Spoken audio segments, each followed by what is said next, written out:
Hello and welcome to another video of mine. In today's video we're going to be doing another product review. As you can see, this time it's not a locomotive, it's actually a piece of rolling stock. And the models we're going to be taking a look at in today's video are the Victorian Railways VHQF quarry products wagons in HO scale by Railmotor Models. So what we're going to do is we're going to do a brief history about them, going to take a look at the details, we're going to give them a run, and of course I'll give you my final thoughts and conclusions.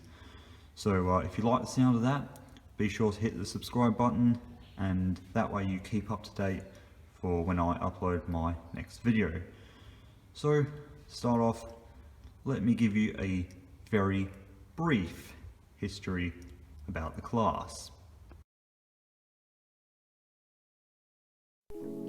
In 1974, the Victorian Railways had built 20 quarry-type wagons used for hauling quarry products from Kilmore East Quarry to Westall for unloading.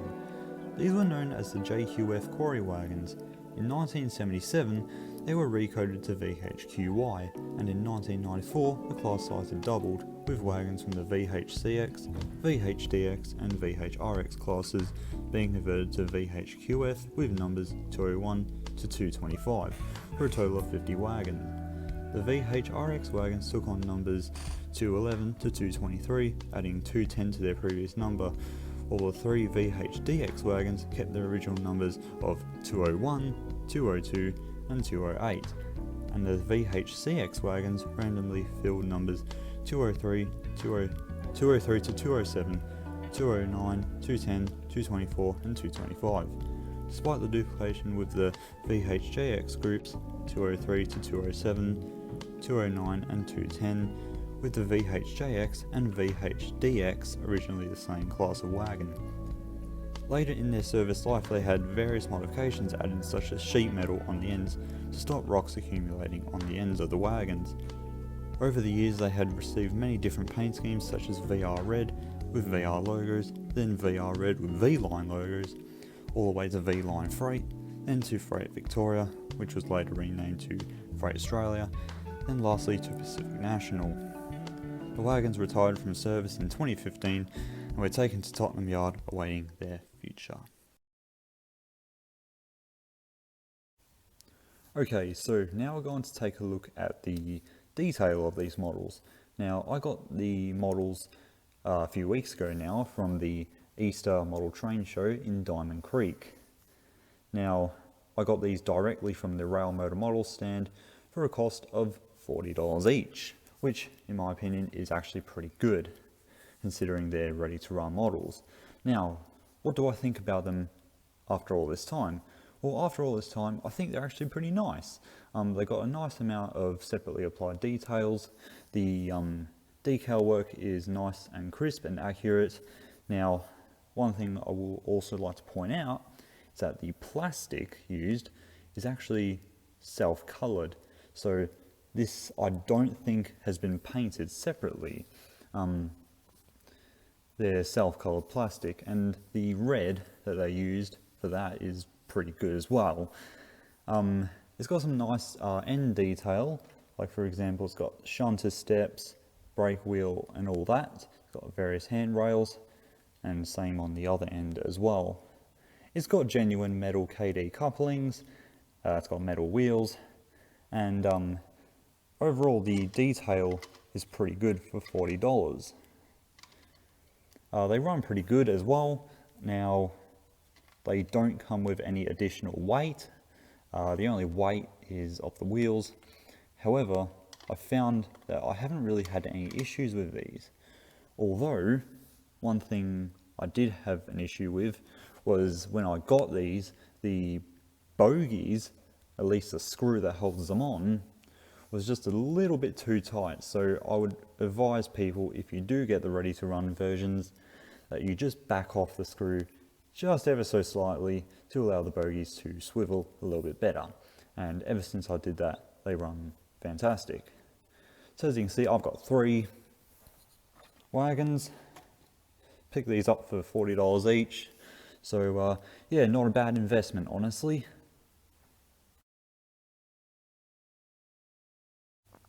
Okay, so first off, we're going to take a look at the rolling of the wagon. So we're just going to roll it back and forth and see how they roll.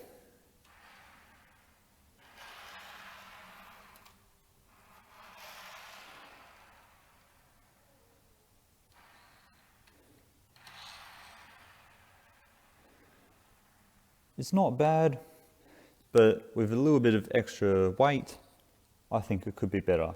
So what I'm going to do is I'm just going to put that on the track like that. And then what we're going to do is we're going to give them a run around the layout with my T-Class. So anyways, let's get on to that.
Alright, so final thoughts and conclusion.